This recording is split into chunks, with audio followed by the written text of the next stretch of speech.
Oi, gente. E aí, vamos lá para mais uma live. Dessa vez é uma live também muito especial porque é uma live que vai falar de um menino, de um rapaz importante aqui no sentido de que ele transformou muitas vidas e continua transformando com ainda as pessoas que rezam por ele, pedem a ele, que é o Guido Schaffer, o anjo surfista. Eu confesso que sempre que eu vou na igreja de Nossa Senhora da Paz, aqui no Rio de Janeiro, em Ipanema, quando eu entro ali na igreja de Nossa Senhora da Paz, eu vejo aquele altar com a foto do Guido, com os livros para as pessoas escreverem sobre ele. E quantas pessoas também já me escreveram aqui dizendo que rezam para ele todos os dias e que ele tem ajudado na vida delas e eu acredito que ele tem já feito alguns milagres. Ele está em processo de canonização e nós vamos ter aqui a mãe dele, a Nazaré Schaffer, falando sobre o filho. Olha que coisa tocante e emocionante. A Nazaré é uma mulher incrível, eu já vi ela falando, ela fala muito bem. E vai ser muito bonito a gente ver essas observações de uma mãe sobre esse filho, que morreu em 2009, aos 34 anos, num acidente no mar. Ele era surfista e foi surfando que ele acabou falecendo. Eu vou dar uma olhada aqui, estou esperando um pouco para ela entrar. Estou vendo Valquíria Costa Oliveira, Denise Belém, Simone Saad, Lígia Nieto, Carla Baroncini, várias pessoas. Cláudio Pereira, meu marido, que sempre me dá muito apoio aqui. Mari Vinck, Jussara Navarro, tá todo mundo entrando. Valquíria Costa Oliveira, Gisela Jataí.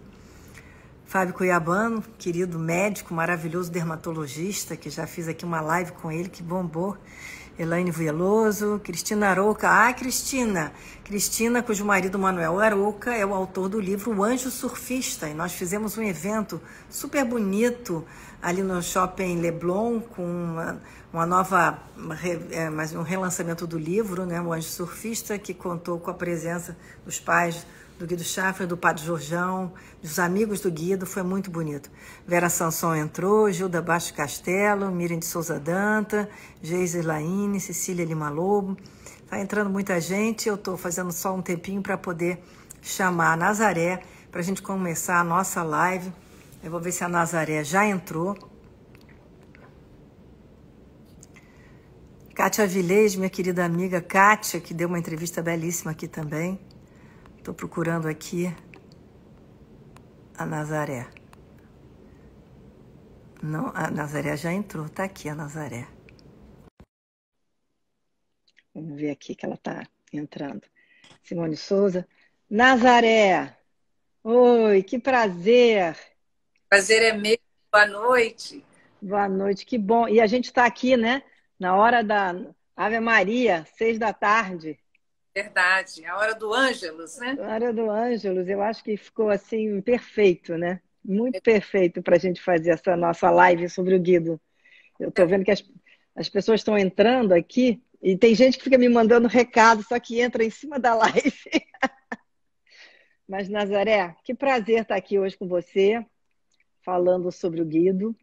Sim. Eu acho que eu sempre acho que a mãe tem um olhar muito especial sobre os seus filhos, né? Como mãe, eu digo isso também.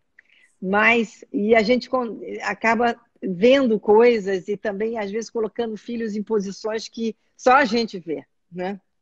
Então, quando eu te propus fazer essa live, eu achava que seria muito bonito a gente ter uma visão do Guido através dos seus olhos, como mãe que observou ele desde pequeno, né? E eu queria, então, se você começasse a falando assim, por exemplo, quando ele era pequeno, você sentia que ele tinha esse potencial e todo esse amor dentro dele para fazer tudo que ele fez, né? Depois a gente vai falar mais sobre isso, mas para ser quem ele foi, como é que era o seu olhar para ele? Eu sentia que o Guido era uma criança assim diferente mesmo, né? Especial. Ele sempre foi muito alegre. Ele foi uma criança muito comunicativa, falava com todas as pessoas que encontrava e muito amoroso, né? Ele sempre foi muito amoroso com a irmã mais velha, com a família, com as pessoas. Desde pequeno ele sempre foi assim. Então a gente notava nele esses traços de simpatia, de comunicação, né? Bem acentuados. E é na questão, vamos dizer assim, porque é uma criança, né? A gente não sabe até que ponto eles estão presentes, vamos supor, dentro da nossa fé, da nossa espiritualidade, se eles estão compartilhando. Quando é que você notou que ele tinha uma relação especial, vamos dizer assim, com a fé? Assim, porque desde pequeno a gente sempre rezava, né? Rezava juntos e tudo. Foi uma coisa que eu tomei a peito em relação à educação dos filhos, né? E, como eu já relatei algumas vezes, o Guido, mais ou menos aos 6 anos de idade, ele me disse que teve uma visão de Jesus à noite, na hora de dormir, não é? Que Jesus apareceu para ele. E eu falei, e como era Jesus, meu filho? Ele disse, Jesus era lindo, mamãe. Ele estava muito emocionado. Eu falei, o que Jesus falou alguma coisa com você? Ele disse, falou. Ele falou para eu ser obediente aos meus pais, para eu prestar muita atenção na missa aos domingos, porque quando eu crescesse, eu iria chamar meus amigos para ele. Então, eu achei muito Olha, interessante isso, porque, não é? Ele dizer que Jesus estava pedindo a ele a ser obediente e atencioso na hora da missa.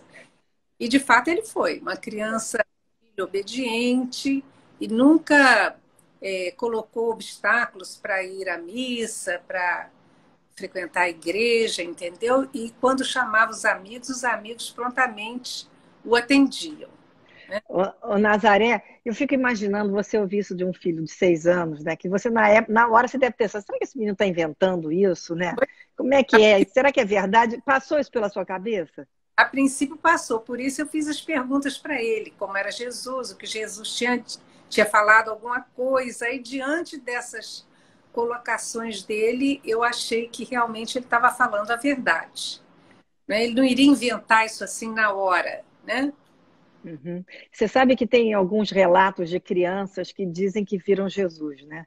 Tem uma É, menina que é uma artista que é a Akiane, que se você entrar no Google, quem quiser dar uma entrada, ela desde que há 4 anos ela diz que veio Jesus e pintou um quadro que ficou famoso, né? sei. E tem também a história de um filho de um pastor protestante no interior dos Estados Unidos que entrou em coma e que o pai custou acreditar que ele tinha visto Jesus. É. Mas é uma história real também, uma história real. Quer dizer, Eu, é uma coisa assim tocante a gente achar que essas crianças têm a capacidade, a possibilidade de ter esse encontro, né? as crianças são puras de coração, né? E o próprio Cristo diz que os puros de coração verão a Deus, né? É verdade. E você sabe que uma das coisas que eu achei incrível na história desse pastor é que ele dizia no púlpito, quando ele foi falar para a comunidade, a gente passa a vida inteira ensinando no catecismo às crianças que existem os anjos, né, os santos, Jesus, Maria, Deus, Espírito Santo, e quando um deles diz que viu, a gente não vai acreditar? É verdade, né? Eu achei isso muito lindo, né? Eu fiquei imaginando você vendo, ouvindo seu filho fazer esse relato de Jesus, né? Eu É acho verdade. isso uma coisa muito especial. E depois ele esqueceu que ele viu Jesus quando ele cresceu? Mas falou. Eu é que anotei no meu caderno, né? Que eu anotava as coisas deles, de todos os três, né? Então, eu anotei e guardei. E ele nunca mais falou nessa visão novamente. Foi seguindo a vida dele normalmente, né? Nos estudos, na esporte. Ele sempre gostou muito de praticar esportes, o Guido, né? Natação, surf, também subir montanhas. Ele gostava de desafios. Pois é, quer dizer, ele teve uma adolescência de um menino como Como outros, é, comum, assim, viajou vivendo as coisas da adolescência. da adolescência. Foi a muita festa, sendo convidado, não sendo convidado, eu fiquei sabendo que penetra em festas. Com isso tudo, da juventude, ele nunca deixou a igreja nem as orações, entendeu? Que Uhum. o jovem, né, nessa idade, fica mais rebelde e tudo, mas o Guido nunca se afastou da igreja. É verdade que quando ele chamava os amigos para jogar futebol e os amigos não queriam, e ele dizia assim, você vai para o inferno, ele dizia essas coisas, é verdade. O que acontece é o seguinte, eles jogavam futebol na praia. Aí, às Hum. vezes, na hora da missa, o Guido dizia assim, tá na hora de a missa, minha gente, vamos parar com esse futebol. Aí os amigos, que missa, que nada, vamos ficar aqui no futebol. Eu falei assim, olha, vocês vão para o inferno, hein? Vão para o inferno. Quer dizer que ele tinha também esse bom humor, né, na hora de falar essas coisas, né, Nazaré? Ele admoestava os amigos, né? E É. alguns com medo corriam para a igreja. Agora, Nazaré, e quando é que ele começou a despertar para a vocação mesmo religiosa, né? Porque ele acabou sendo seminarista, entrou para ser padre, né? A vocação para o sacerdócio veio ele já médico formado, né? E já noivo até também, quando ele... Eu acho que ele vinha sentindo, porque ele mesmo falou conosco. Nós fomos no ano de 2000 a fazer aquela peregrinação a Roma pelo Jubileu de Cristo. Depois de Roma, feita a peregrinação nas catedrais e tudo, nós fomos... Ele quis ir à França, quis ir à Igreja da Medalha Milagrosa, que ele ainda não conhecia, quis ir a Lourdes, nós fomos com ele. Depois de Lourdes, nós fomos para Portugal. E lá em Portugal, indo a Fátima, na volta de Fátima, ele chamou o pai e a mim e falou: olha, eu preciso dizer a vocês que há muito tempo eu venho sentindo um chamado para a vocação sacerdotal, mas eu digo, não, isso não é comigo, eu sou médico, eu estou noiva, eu vou me casar, isso não é comigo. Mas agora, durante essa peregrinação toda que nós fizemos, foi se aclarando e se firmando, eu tenho certeza que é isso que Deus quer de mim e é o que eu vou fazer. E aí, como é que foi a reação da família? O pai falou: meu filho, se você quer ser sacerdote, seja o melhor sacerdote possível. Eu já fiquei assim, não, eu acho que ele está confundido. Aquela beleza toda de Roma, né? O encontro com o Papa. Eu falei: olha, Guido, sacerdócio não é só isso, não. A vida de sacerdote é dura, meu filho. É dura. Pensa bem. Falei: você tem um início de carreira médico promissor, né? Que ele trabalhava com 2 professores. Você pensa bem tudo que você vai deixar, se é isso mesmo que você quer. Não, mamãe, é isso que eu quero, tal. E eu, de vez em quando, fazia umas colocações para ele, né? Mas ele sempre me respondia com muita firmeza. Uma vez eu falei: olha, a vida de sacerdote ganha muito pouco, Guido, 1 salário ou 2, você já pensou em viver com isso? Ele falou: mãe, se Jesus empobreceu por mim, por que eu não posso empobrecer por ele? Gente, olha só que frase, Nazaré. Então, Que assim, coisa. a certeza dele através das coisas que ele afirmando, eu falei: bom, então agora realmente ele quer. Eu não vou mais ficar colocando, né, senões para ele, né? A minha cunhada dizia: não, ela é psicóloga, isso é muito bom, alguém tem que pôr assim os lados difíceis para ele também pensar na questão. Mas voltando lá de Fátima, ele foi procurar um bispo muito amigo nosso, Dom Karl Joseph Homer, para conversar. E Dom Homer disse a ele, chamava ele de doutor, né? Doutor Guido, você vai fazer 1 ano de orientação vocacional. Se ao final desse ano, se eu chegar aqui e disser eu quero ser padre, aí nós vamos conversar. Então ele fez conforme Dom Homer orientou, e depois quando ele falou: eu quero ser padre. Então, agora, Nazaré está cortando às vezes um pouquinho a sua voz. Nazaré, deixa eu te falar uma coisa. E a noiva dele? Como é que reagiu? Como é que foi essa revelação para ela? Ela ficou muito triste a princípio, né? Natural.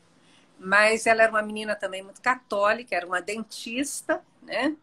E trabalhava com Guido na casa das irmãs de Madre Teresa, que nessa época eles já trabalhavam para as irmãs. Ela e o pai montaram um consultório lá com a campanha Dê um Sorriso ao Irmão de Rua. Então ele conversou com ela, falou: olha, está acontecendo isso, vou ter que seguir, nós vamos ter que terminar o noivado. E depois ela me falou: Nazaré, eu só aceito perder o Guido para Cristo. Olha, nossa, que coração também generoso dela, né? Ela é. Ela é, né? Graças a Deus. Ela hoje em dia é casada e tem uma filhinha e tudo, mas na época foi dolorido para ela, sim. Né? Eu fico imaginando um rapaz jovem como ele, né? Fazendo a sua carreira de médico, noivo, e sentir esse chamado de tal força que ele tenha que mudar totalmente a vida dele, né? Radicalmente. Isso, e deve ter sido assim um impacto muito grande realmente esse chamado. Ele contou um pouco mais sobre esse chamado para vocês, Nazaré? Porque a primeira vez que ele sentiu foi quando o Papa João Paulo II veio ao Brasil. Ele fazia parte do coral de 1000 vozes que cantou para o Papa lá no aterro do Flamengo. E ele, estando lá no altar, nesse coral, para cantar, ele disse que teve um determinado momento que o Papa João Paulo olhou para ele nos olhos dele. E que ele sentiu esse desejo, sabe? Até um colega falou, poxa, Guido, você estava tão longe do Papa, você vai dizer que o Papa olhou para Olhou para você do olho. ele olhou, eu senti que ele olhou para mim, não é? Olha. Era o momento que ele sentiu esse chamado, segundo a palavra dele, né? E depois, através de leituras que ele foi fazendo, ele gostava de ler a vida dos santos, né?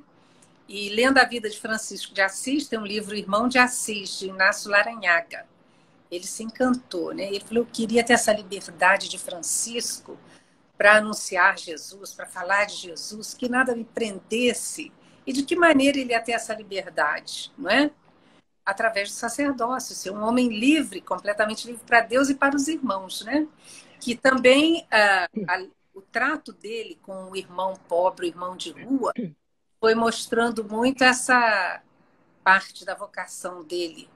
Ele dizia, mamãe, quando eu me aproximo de um doente, eu sinto Jesus dizer no meu coração, vinde bendito de meu Pai, porque eu estava doente e você me visitou. Ai, que lindo, nossa. Assim, então, mamãe, eu me aproximo de um doente como se estivesse aproximando de Cristo, porque o doente é Cristo. E ele tinha tanto amor pelos doentes que quando as enfermeiras, o pessoal da Santa Casa disse que ele ia ser padre, disse que muitos doentes choraram. Vamos perder o nosso médico. Olha. Mas não sabiam que ele ia continuar trabalhando com ele, né? Sempre. Ele continuou aí como voluntário, né? Ele não era mais staff do professor Clementino, mas era voluntário, que inclusive os professores médicos pediram que ele continuasse frequentando a Santa Casa para poder levar para os jovens médicos esse amor que ele tinha ao doente, esse desapego, né? Porque hoje em dia a medicina visa muito um lado mercantilista, muitas vezes. Pois é, muitas vezes, né? Então eles apreciavam no Guido esse lado mesmo de amor, de doação que ele tinha, não é? E então pediram que ele continuasse indo à Santa Casa. Por isso, em vez de ir logo para o seminário, ele foi para o Mosteiro de São Bento, porque aí ele podia ficar externo e atendendo aos doentes, aos pobres. Eu soube que ele também mudou muito a relação dentro da própria hospital, né? Que ele criou uma relação diferente até para os médicos que estavam lá, que trabalhavam lá, não foi não, Nazaré? É verdade. Eles dizem que o Guido levava assim muita paz, muita tranquilidade a eles médicos e aos pacientes, né? Onde ele chegava, ele levava a paz. É a paz que a pessoa traz em si, né? Quando tem uma vida de oração, uma vida interior. Tanto que Dom Justino escreveu o livro Guido Schaeffer, Apóstolo da Palavra e da Paz. Eles diziam que sempre que tinha um problema na enfermaria, meu Deus, se o doutor Guido estivesse aqui, tudo se resolvia. Ele tinha o dom da palavra, né, Nazaré? O dom da palavra e muita paciência de ouvir as pessoas, muito amor no olhar dele, né? Um dia eu conversando com uma moça, Nilza, até ele salvou a vida dessa moça, que ela estava passando mal, e ele a socorreu.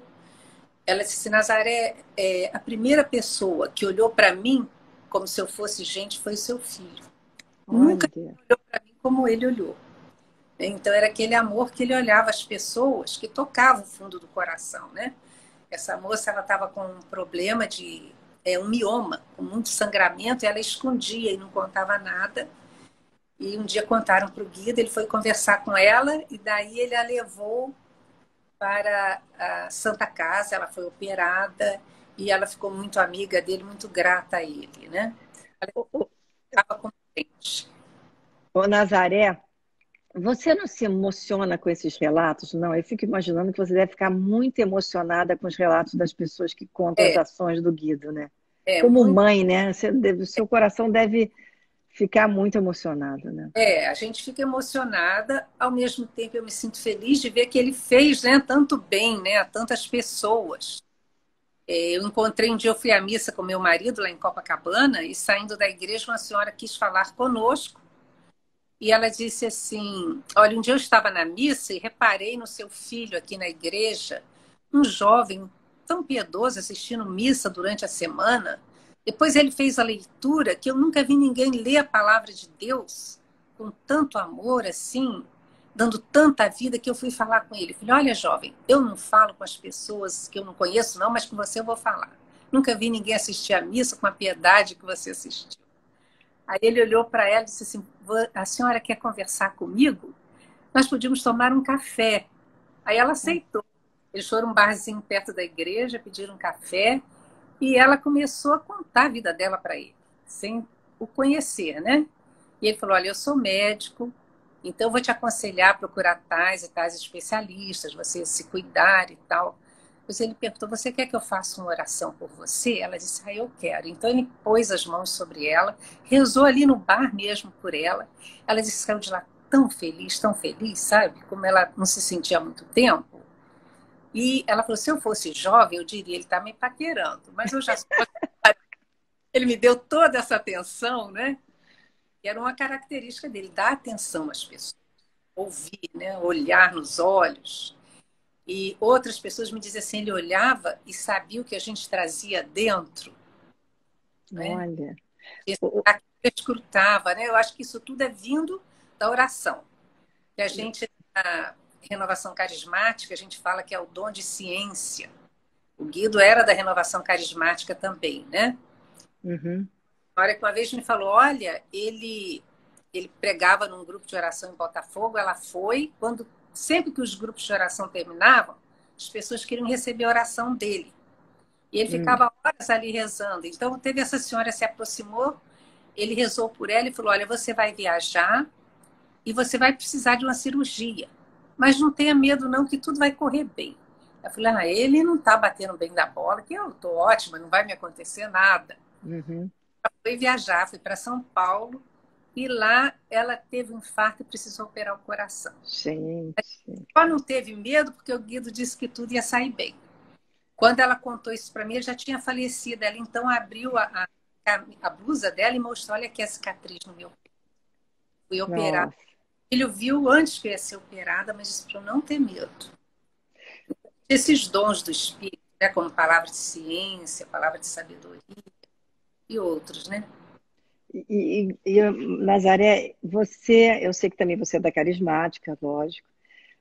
Quando você olha o que aconteceu com ele, né, o acidente e tudo, você falou que ele faleceu. O que você entendeu de tudo isso? Porque como mãe é diferente, agora, passado tanto tempo, vendo tudo que aconteceu, mas naquele momento, o que você entendeu que estava acontecendo com seu filho e por que aquilo estava acontecendo? No momento foi uma surpresa muito grande, porque ele saiu de casa cheio de vida, né, para surfar, como ele fez tantas e tantas vezes. E não voltou, né? Mas eu aprendi na renovação que tudo coopera para o bem daqueles que amam a Deus. Então, quando me disseram que ele morreu, é claro que eu levei um choro grande, né? É claro que eu chorei, porque eu sou mãe, né? Mas eu me lembrei, tudo coopera para o bem dos que amam a Deus. Eu falei, eu não estou entendendo, Senhor, mas está cooperando para o meu bem. Como cooperou para o bem dele, porque ele te ama. E, assim, o Guido, algumas vezes conversando comigo, ele dizia assim, que para ele viver era Cristo e morrer era lucro. Ele disse, mamãe, eu repito junto com São Paulo. Eu faço das palavras de Paulo as minhas palavras. Para mim, viver é Cristo. Eu quero viver para servir a Cristo na pessoa do irmão e morrer para mim é lucro. Eu ainda dizia para ele, vai dizer isso longe da sua mãe, menino. Morrer é lógico. Lógico. Eu dizia para ele, o céu pode esperar. Mas ele disse uma vez também, mamãe, se Jesus me permitir, eu quero morrer no mar. Eu falei, por quê? O mar me fala muito de Deus. Quando eu vou para o mar, eu encontro a Deus.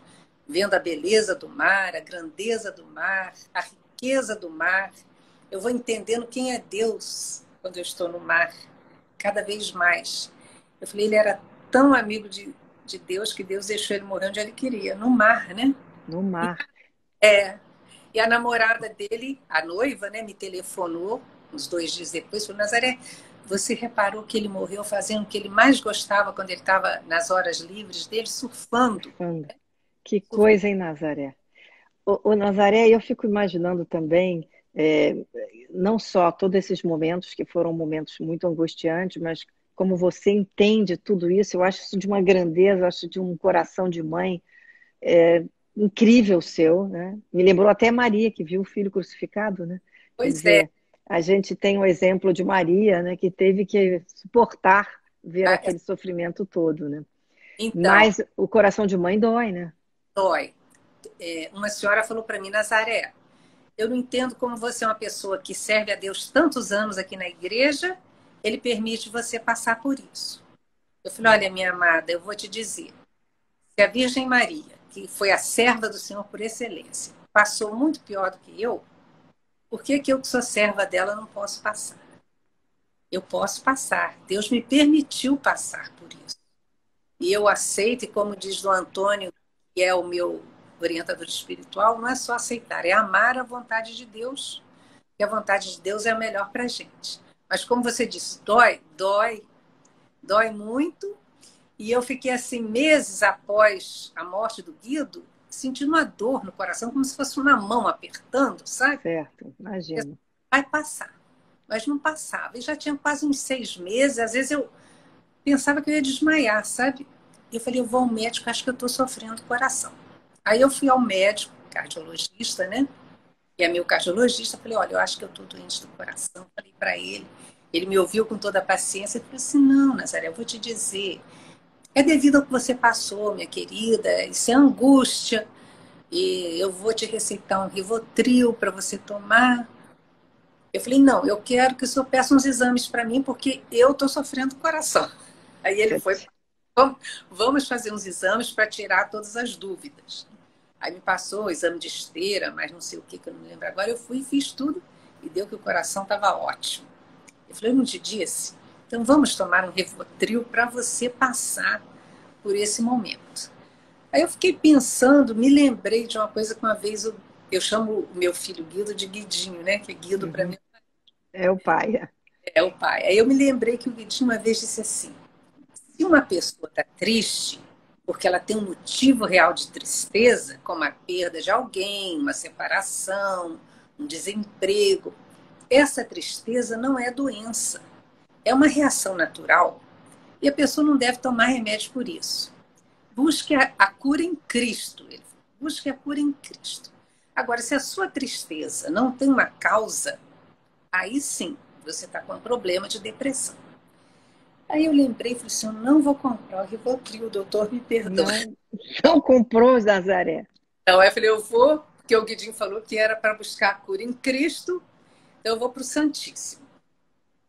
Aí eu ia para a igreja fazer adoração ao Santíssimo Sacramento. Jesus, olha, eu estou aqui, viu? Está doendo muito e você disse que você é consolo e conforto após a pena. Eu estou aqui para você me consolar. Você ser meu conforto, né? E aí no outro dia eu voltava e sempre assim conversando com Jesus. Você sabe que teve um dia que eu não senti mais dor? Passou. Não sentiu, Nazaré? Acabou. Acabou. Mas eu experimentei por um tempo aquela palavra que Simeão disse para Maria, uma espada de dor transpassará a tua alma. E é mesmo como se fosse uma espada, entende? Mas eu entendo. Passou, graças a Deus, o Senhor consolou. Eu, às vezes, cantava para ele, Jesus é para mim o bálsamo de Gileade. Senhor, tu és o meu bálsamo. Então, console. E ele consolou. Realmente, o Guido tinha uma mãe especial em você, né? Porque você tem dado mostras dessa pessoa que você é, de muita fé, e eu acho que só mesmo uma mulher como você para ter um filho como o Guido, viu? Não é à toa que você foi mãe dele. Eu acho que tudo está escolhido, sabe, o Nazaré? Eu acho que as coisas não são por acaso nem aleatórias, a gente constrói. Você construiu também esse homem bom, né, compassivo, né, de coração generoso, que é o Guido. Você está, assim, se eu puder dizer, parabéns, né, porque isso é uma bênção, você ter um filho. Eu agradeço a Deus por isso, né, pelo Guido, pelos outros filhos também, que graças a Deus são ótimos, né? Claro. Eu agradeço muito a Deus. Ô, Nazaré, e com relação às pessoas que dizem que rezam para o Guido e que falam até de milagres com relação ao Guido, porque o Guido está em processo de canonização, né? Servo de Deus e está agora em processo de canonização. Como é que, o que você tem sabido dessas coisas todas? A gente tem tido muitas notícias, né, Márcia? Mas acontece que eles pedem que a gente não divulgue, porque as coisas só pode dizer assim, é milagre a igreja. Então a gente diz que são graças. Uhum. Eu tenho, eu posso dizer assim, relato de uma graça, de muitas graças. Por exemplo, uma jovem senhora que teve um AVC hemorrágico e ficou dentro do carro dela por 3 horas sem socorro. Foi socorrida por uma vizinha, atendida pelo professor Niemeyer Filho, Paulo Niemeyer Filho. Ele achava difícil a recuperação dela e, se houvesse recuperação, ela ficaria com sequelas. Mas as amigas dessa moça eram devotas do Guido, começaram imediatamente a pedir a ele, a fazer a novena, e a moça se recuperou sem sequela nenhuma. Olha. É uma graça, eu não digo que é um milagre. É um milagre? A igreja que vai dizer se é milagre ou não, não é? Sei, mas essa diferença entre graça e milagre é só uma questão de semântica, vamos dizer assim, Eu não posso afirmar, porque para ser declarado milagre, eles estudam Uhum. todo o relatório médico, todos os exames e dizem, realmente aqui a cura não teve explicação. Então é milagre. Eu não estudei nada, eu não vi exames nenhum, né? Então não posso afirmar que é um milagre. Então eu digo que é uma graça. Tem uma moça também conhecida lá da Nossa Senhora da Paz, que ela foi fazer uma operação de redução de estômago no Albert Einstein. E ela teve várias complicações, não melhorava, e estava muito, muito mal. E a mãe dela, de noite, dormiu e sonhou que aparecia um jovem e que pegava a radiografia da filha dela e mostrava em que ponto estava o problema. Dizia, aqui está o problema da sua filha. Então ela foi Olha. cedo para o hospital, pediu para falar com os médicos, falou, o problema da minha filha está aqui. Não, não é possível, eu quero que faça um exame para ver, porque está aqui, porque eu sonhei com um jovem que me mostrou que está aqui. Ah, mas ela não vai suportar mais um exame. Mas se ela não vai suportar de toda maneira, faz esse exame, porque o problema está aí. Eu exijo que faça um exame nela. Aí fizeram, ela estava com a fístula exato no local que o jovem tinha Nossa. estado. Aí começaram a tratar da fístula e a moça se recuperou. Depois ela viu o retrato, um santinho do Guidinho. Ela falou, foi esse jovem aqui que eu sonhei com ele. Que coisa incrível, hein, Nazaré? Então, Nossa. esse também está tudo no processo dele, com todos os exames, com tudo, né? E outros tantos, muitos casos mais, né? Eu me lembro daquele lançamento do livro, do relançamento do livro do Manuel Aroca, O Anjo Surfista, o padre Jorjão falando sobre o Guido, dizendo que o Guido vai ser um dos santos mais importantes da atualidade que o Brasil vai ter. E ele fez muitas menções às qualidades do Guido, né? E eu acho que foi um depoimento muito forte do padre Jorjão. Foi. Né? Foi muito forte. E se for esse que a gente espera que seja a canonização dele, vai ser o primeiro santo carioca também. Né? Vai ser o primeiro santo carioca. No Rio, mas se criou no Rio, né? Volta Redonda disputa o Guido. Volta Redonda disputa. Porque meus pais moravam em Volta Redonda, minha mãe era médica obstetra lá e eu tinha meus filhos com ela. Então ele nasceu em Volta Redonda. Mas eu morava no Rio, eu voltei para cá, ele se criou aqui. Então, quando Volta Redonda ouve dizer que o Guido é carioca, ele diz, não, ele é de Volta Redonda. Mas ele férias, entendeu? Nasceu lá. Nasceu, é verdade. Vai ser uma disputa, hein? Séria isso, hein? Vai ser uma disputa séria. O Nazaré, e os irmãos do Guido? Como é que seus outros filhos se relacionam com essa sensação e essa possibilidade real, né? Do irmão ser canonizado. Isso é uma coisa que a gente pensa que aconteceu no passado, né? No mundo atual é uma coisa tão rara de acontecer. Eles ficam felizes também, não é? E de modo muito particular, a Ângela coopera muito no trabalho do processo dele. Ela é muito ativa, o Maurício menos. Maurício é muito emotivo, era um irmão muito próximo a ele, assim, diferença de idade, e os dois eram muito companheiros. Quando ele faleceu, o Maurício estava do lado, e o Maurício cuidou de tudo. Então, o Maurício se guarda assim, de falar muito no assunto, de participar muito, mas ele fica também muito emocionado, muito feliz, né? E Ângela também, e Ângela é uma trabalhadora ativa, me ajudando muito, porque o processo dá trabalho. Nós temos toda uma associação que trabalha, né? que é muita coisa para divulgar, que a gente tem que atender, que tem que ler, que tem que enviar cartas e livros e muitas coisas. É muito. Eu até queria entender melhor esse processo. Precisam de muitas cartas e depoimentos, é isso? Não, Relatos médicos? para a comprovação de graça, você tem que ter toda a documentação da doença da pessoa, da cura da pessoa e laudo médico. Mas as cartas que eu falo são pessoas que escrevem relatando coisas, pedindo graça, pedindo santinho, pedindo relíquia, pedindo texto do Guido, e tem que ter quem leia essas mensagens, quem responda essas pessoas, né? A gente tem o site do Guido, tem o Instagram do Guido, as pessoas mandam mensagem. Então tem equipe que lê o site, tem equipe que acompanha o Instagram, o Facebook, a equipe que vai para o correio, né? E a associação, tem uma associação, a Associação Cultural Guido Scheffer, ela tem por objetivo divulgar a pessoa do Guido. A gente sai para falar sobre o Guido, não só aqui no Rio, como fora do Rio também, a gente é chamado. E, além de divulgar a pessoa do Guido, trabalha fazendo o que o Guido fazia, que era ajudando as pessoas pobres, né? Então, a associação procura ajudar as pessoas pobres na medida do seu possível. E tem grupos que já fazem trabalhos, né, levando o nome do Guido, que a gente ajuda também esses grupos, ajudamos as irmãs de Madre Teresa de Calcutá e vários, né? Estamos sempre com eles. Tudo isso Aliás, é trabalho. exige muito trabalho e organização, né? Tem que ser. É verdade. Mas isso para a família deve ser uma coisa muito bonita de fazer também, né, Nazaré? Porque Fazer é um. reconfortante, né? Você vê que o Guido, ele quando viveu, fez o bem e continuou fazendo o bem. Eu tive um relato de uma cura de um rapaz lá em Camarões, na África. Olha. Ele foi de hepatite B, sabe? Mandaram tudo para nós aqui.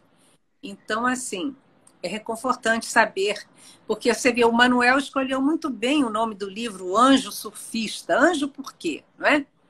Anjo porque, uma vez me perguntaram, mas ele está sendo canonizado porque ele foi surfista? Não, não por isso. É, porque ele fez o bem. O anjo é aquela pessoa que vem para zelar, não é? Para fazer o bem, para ajudar, né? E o Guido ajudou muitas pessoas enquanto ele viveu.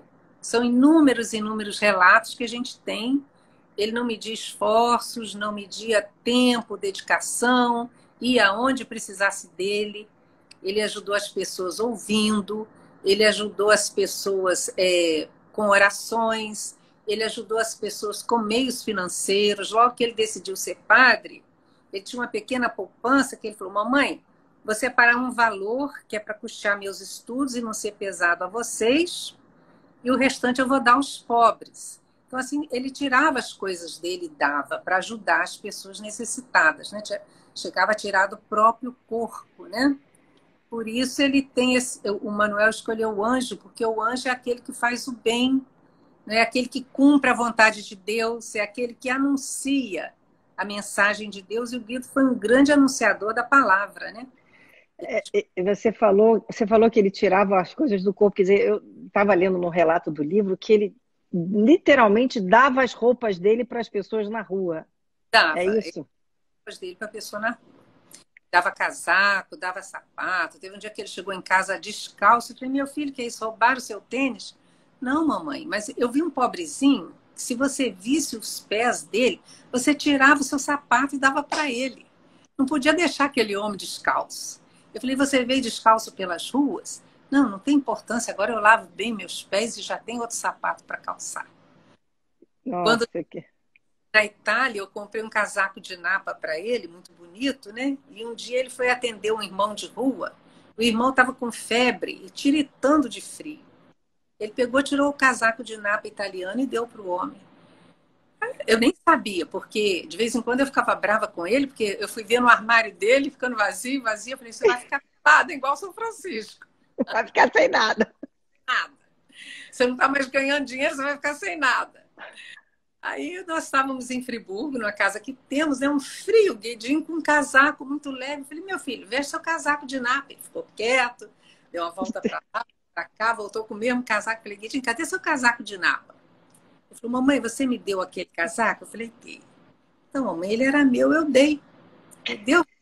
Foi assim que você soube. O pobrezinho sentindo frio. Eu falei, mas meu filho, ele vai sair dali, vão roubar logo o casaco dele. Ele falou, não, não importa, eu dei. Você devia ter vindo em casa, apanhado outro casaco. Eu falei, não, quando eu voltasse, ele não estava mais lá. E foi bom porque quando eu vesti esse casaco, ele falou, eu ficava me achando muito bonita, assim, agora não tem mais essa vaidade. Olha, que cabeça, hein? E que coração, hein, Nazaré? Que Ele não cabeça e que coração. tinha apego, não. Não tinha nenhum apego, né? Não. Bonito isso, hein? Eu acho bonito também que eu olho os livros dele de medicina, que ele doou a Hum. maior parte em vida, né? Depois eu doei. Livros de medicina, livros de oração, ele não punha o nome dele. Acho que ele pensava que não era dele mesmo, né? Então não punha o nome. Que coisa. Ô, Nazaré, é realmente, né? O Guido. Eu fico com pena de não ter conhecido o Guido, sabia? Eu adoraria ter conhecido ele. Ele Deve era uma ter pessoa sido uma legal. pessoa assim, muito boa, especial, né? E É, ele teve essa coisa também desse encontro com as freirinhas da Madre Teresa de Calcutá, né? verdade. Como é que foi esse encontro, Nazaré? Encontro, ele começou, vamos dizer, desde casa, um dia ele fazendo a oração no método inaciano de contemplação, ele estava meditando no Evangelho do Jovem Rico, né? E você, na meditação inaciana, você se coloca dentro da situação do Evangelho. Ele se colocou ali diante de Jesus em oração e sentiu Jesus dizer para ele: vende tudo que tem e dá aos pobres.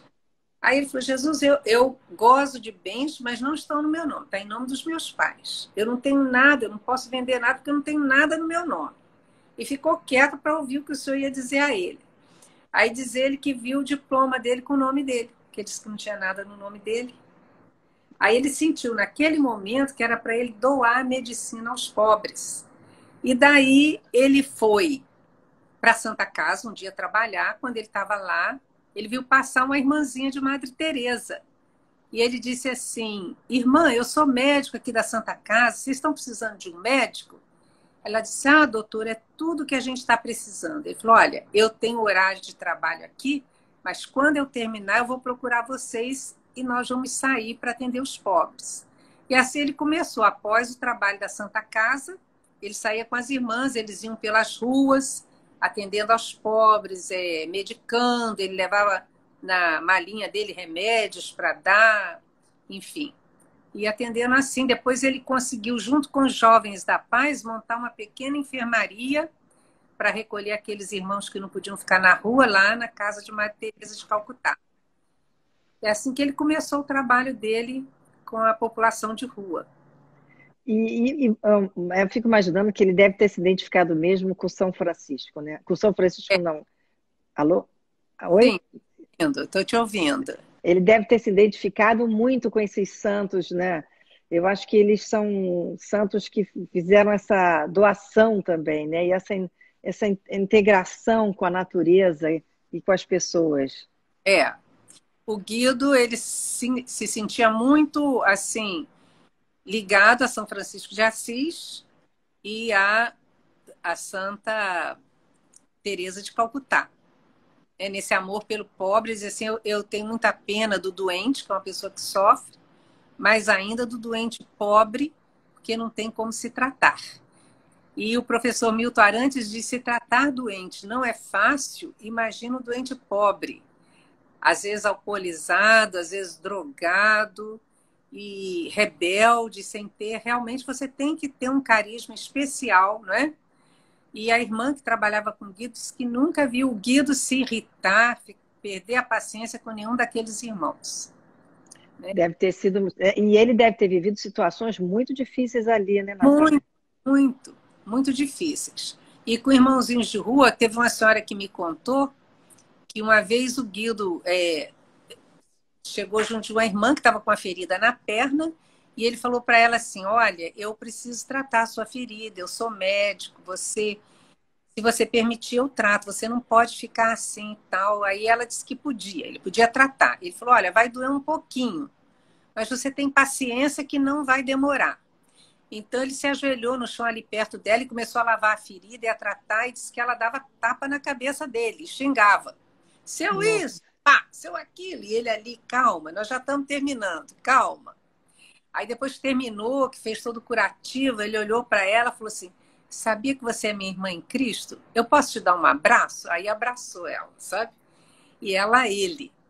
Então essa senhora me disse assim: olha, Nazaré, eu saio para ajudar os pobres na rua, mas jamais eu abracei um pobre de rua. Seu filho abraçava.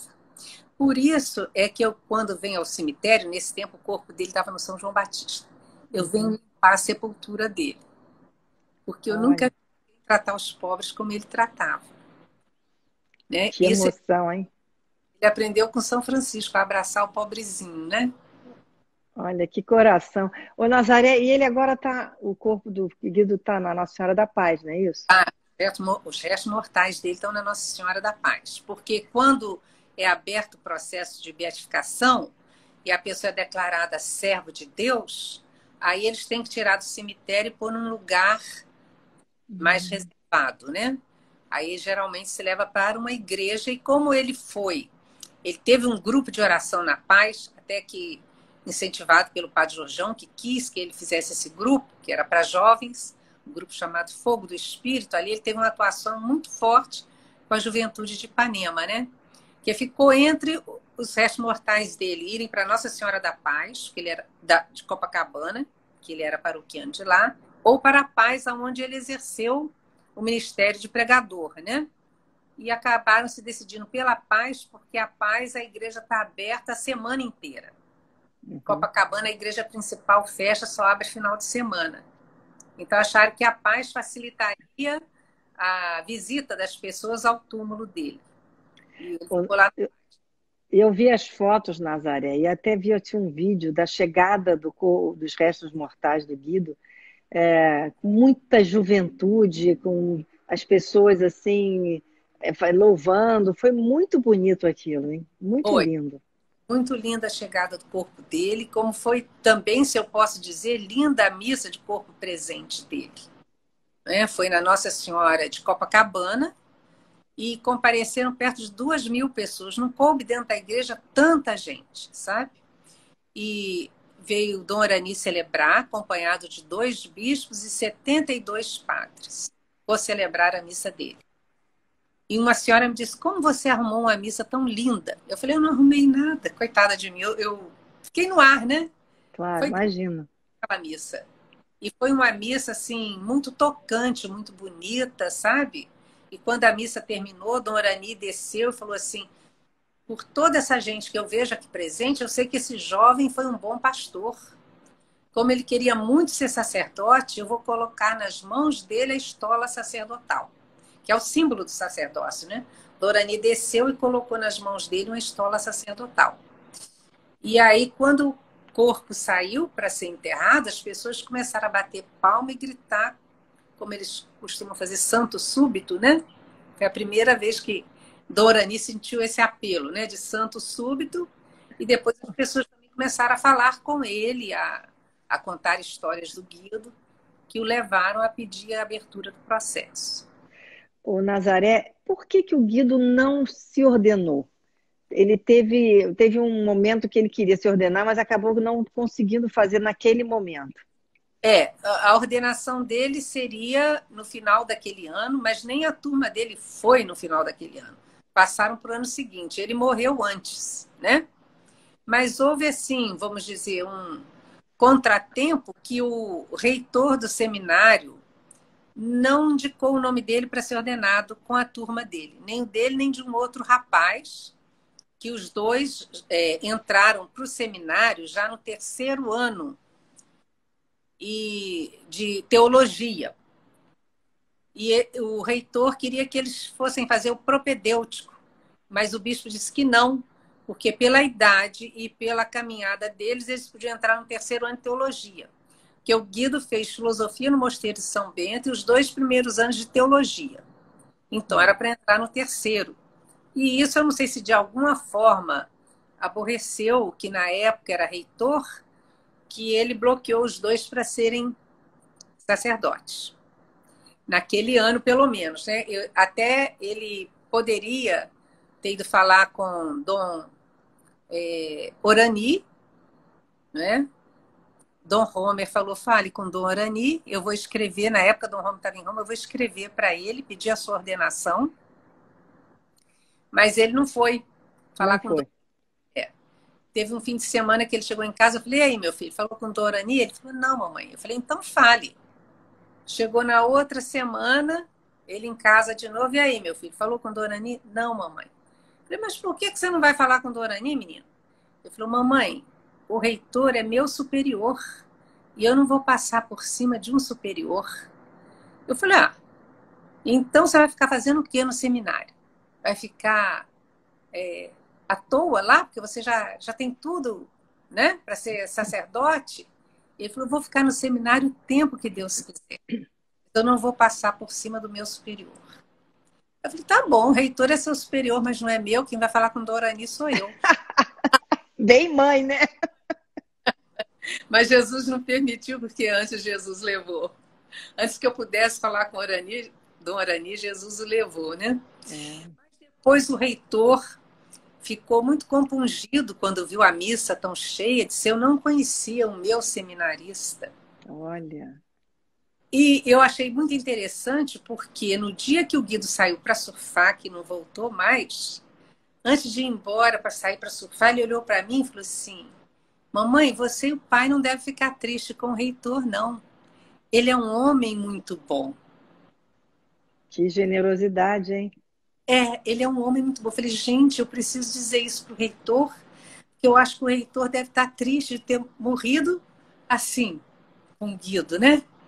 Aí eu fui fazer uma visita ao reitor depois, né? Passado já um mês da morte dele. Eu falei, eu quero vir aqui. Ele falou,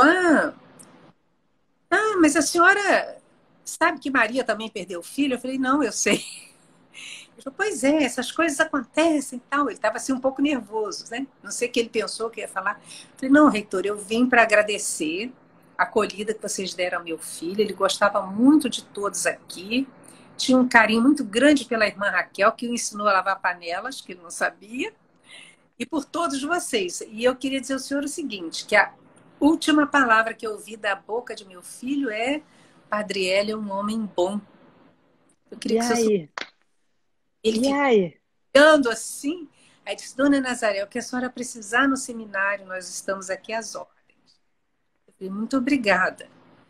Então, ele ia de férias para o Espírito Santo. Depois eu recebi um telefonema das irmãs beneditinas do Espírito Santo, que tinham recebido a visita dele, falando sobre o Guido, e elas queriam os santinhos do Guido, que ele tinha feito muitos elogios ao Guido.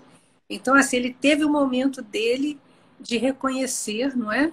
E hoje nós somos muito amigos, nunca fomos inimigos, é claro, mas quando ele não quis deixar o Guido ser ordenado padre, eu fiquei triste com ele, de verdade. Com certeza, entendo perfeitamente. Qualquer mãe ficaria, né? Óbvio. Agora, Nazaré, é verdade, eu li também no livro, assim, que mais ou menos o Guido sabia que ele, mais ou menos sabia que ele não ia ficar muito tempo por aqui.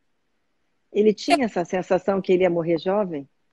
Eu creio que sim, porque certas coisas que ele fez parecem indicar. No ano que ele morreu, 1º de maio, você tem em abril o feriado de São Jorge, né? Tiradentes, essas coisas todas. Então, o reitor deu uma semana de folga aos seminaristas. Nessa uma semana que ele passou em casa conosco, como todos os seminaristas que foram dispensados, o Guido foi a um por um aos grupos de oração que ele sempre ia. Foi pregar nos grupos de oração, ele foi ao Mosteiro de São Bento, ele foi à Santa Casa da Misericórdia, ele teve com o pessoal todo lá, com o professor Milton, parecia assim que era uma despedida dele. E certas coisas, como ele disse, olha, não fiquem tristes com o Padre Hélio. Por que me dizer isso assim? Eu não estava nem falando do Padre Hélio para ele, né? Entendi. Parecia que ele sabia, né? E eu já tenho lido de pessoas assim que Deus revela que elas estão próximas. Ele teve um sonho também que me foi contado por uma amiga dele, que o acompanhava sempre. Ele sonhou com Jesus e que Jesus chegava para ele e dizia a ele, Guido, as tuas palavras me enternecem muito. E estendia uma prancha para ele. E que ele sentiu naquele momento que Jesus estava querendo dizer a ele que ele tinha que continuar com o ministério junto aos surfistas. Mas acho que ele entendeu mais alguma coisa que ele não quis dizer para ela também, né? Talvez, Para né? aquele um meio que ele ia ao encontro de Jesus. Como ele pediu, né? Ele falou isso não só para mim, como para outras pessoas. Se Jesus permitir, eu quero morrer surfando. Realmente, né? E, aliás, eu também vi o amigo dele falando que emprestou essa prancha para ele, a prancha que ele estava, e que É, atrás da prancha tinha uma frase é, estreita, você é sabe, a você lembra porta da estreita, é a porta, porta? é Larga o caminho? o caminho da perdição. E o Guido gostava muito desse versículo, né? Estreita é a porta que leva à salvação, poucos entrarão por ela. Largo é o caminho que leva à perdição. E o Dudu fez essa prancha e colocou. E o Guido, nesse dia, falou que não ia surfar porque a prancha dele estava com o estrepe quebrado. Não, não tem problema, eu te empresto a minha prancha. E ele foi. Era o Que destino. coisa. Era o destino. Eu Era o fui destino. dia 1º de maio. Teve uma senhora que me deu na missa um poemazinho que ela fez, tipo um acróstico. Ela dizia assim que Maria tanto amou o Guido que maio o trouxe, que ele nasceu 22 de maio, e maio o levou. No dia 1º de maio, era uma sexta-feira, ele tinha a devoção das primeiras sextas-feiras e primeiros sábados do mês, não é? Era dia de São José, você sabe que São José é o patrono da Boa Morte, que ninguém morreu melhor do que ele morreu nos braços de Jesus e Maria.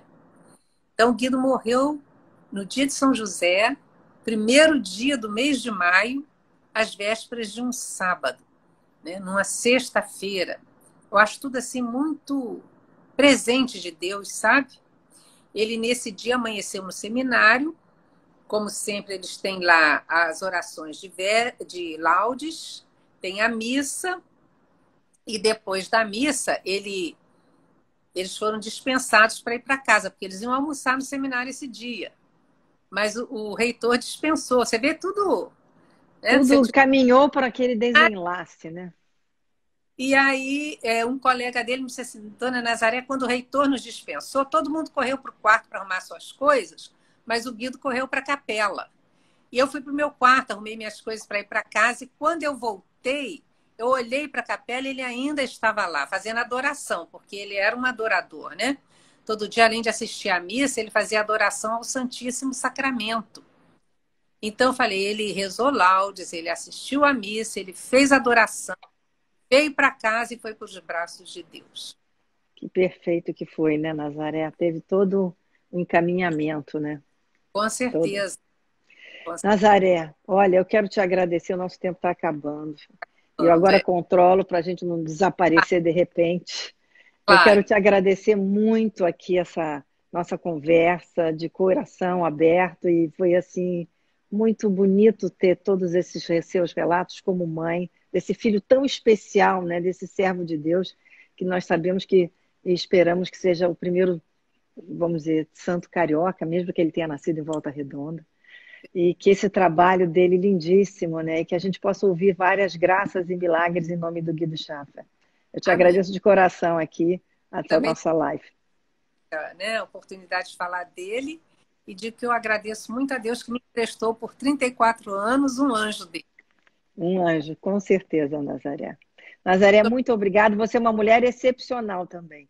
Você é uma mulher, uma mãe, uma pessoa maravilhosa. Muito adorei conhecer você mais e fico feliz de ter feito aqui essa nossa live. Muito obrigada, Nazaré. Eu também. Um beijo para você. Beijo grande. Tá. Obrigada. Gente, que live emocionante. A Nazaré é uma pessoa super especial. Eu quero agradecer a todos que estavam aqui. Quem quiser me acompanhar também no YouTube, todas as minhas lives estão no YouTube, no meu canal, Márcia Peltier Oficial. Entra lá, clica que você vai poder ver todas as entrevistas lá também, tá bom?